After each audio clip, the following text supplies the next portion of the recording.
Bigla na lang ba siyang hindi nag-reply o napapansin mong may kakaiba sa message? Iniisip mong nirestrict ka na. Sa video na ito, ipapakita ko ang mga senyales na pwede mong tingnan. Hello guys, kung bago ka pa lang sa channel na ito, huwag kalimutang mag-like at mag-follow.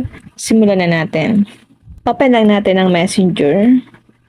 Kapag nirestrict tayo guys, automatic na mawawala tayo sa chat list niya. So, makikita niya lang yung message mo once na inopen niya yung mga restricted accounts. Tap lang natin ang 3 lines. Tap Settings. Tap Privacy and Safety. Tap Restricted Profiles. So, dito po natin guys makikita yung mga nirestrict nating ka-chat sa Messenger. Kung ikaw po ay nirestrict, hindi niya po talaga basta-basta mababasa yung mga message mo.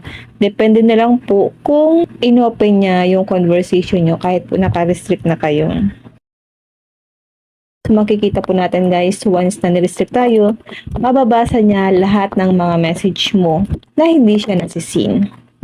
Ganyan po kapag nirestrict tayo ng ka-chat natin dito sa Messenger.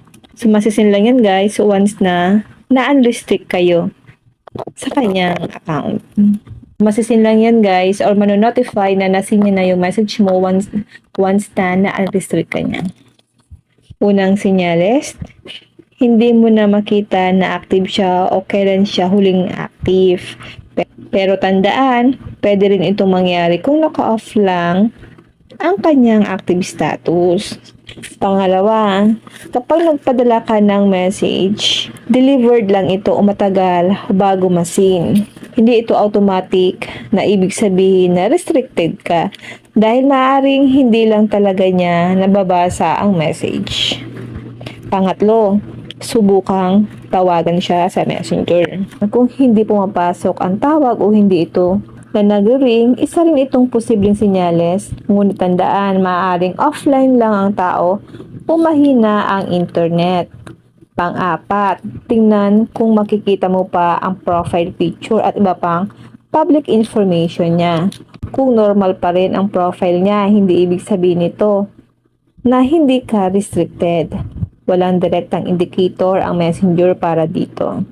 Ang mahalagang tandaan ay walang official na feature ang Messenger na nagsasabi kung restrict ka ng isang tao. Ang restriction ay privacy feature kaya hindi ito ipinapaalam sa kabilang user. Ang makikita mo ay ang mga posibleng sinyalis lamang at hindi sapat na ebidensya. Kung nakatulong ang tutorial na ito, i-like at i-share ang video.